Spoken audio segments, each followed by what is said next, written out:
শিক্ষার্থীবৃন্দ, আজকের আলোচনা ষষ্ঠ শ্রেণী, বিষয় গণিত, শিরোনাম তথ্য অনুসন্ধান ও বিশ্লেষণ। প্রশ্ন নং 50।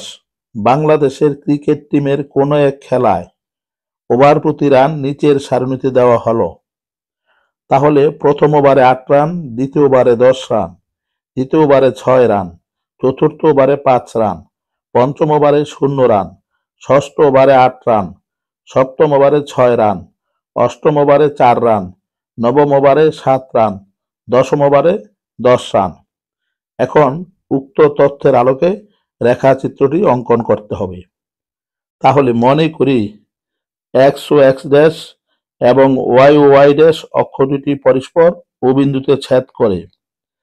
এক্ষেত্রে এক্স ও এক্স ড্যাশ অক্ষকে এক্স অক্ষ, ওয়াই ও ওয়াই ড্যাশ অক্ষকে ওয়াই অক্ষ এবং ওকে মূল বিন্দু হিসাবে বিবেচনা করা হয়।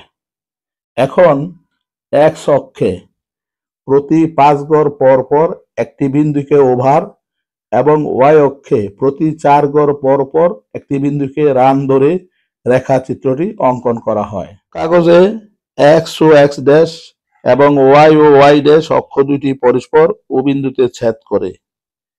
চিত্রে এক্স অক্ষে প্রতি 5 গড় পর পর একটি বিন্দুকে ওভার এবং ওয়াই অক্ষে প্রতি 4 গড় পর পর একটি বিন্দুকে রান ধরে রেখাচিত্রটি অঙ্কন করা হয়।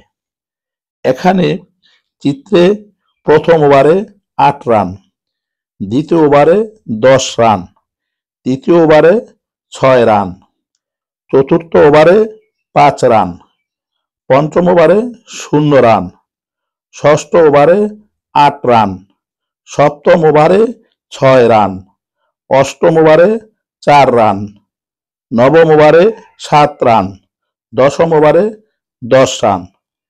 এখন এই বিন্দুগুলো যোগ করে প্রাপ্ত রেখাসমূহ হলো নির্ণয় রেখাচিত্র। ধন্যবাদ সকল।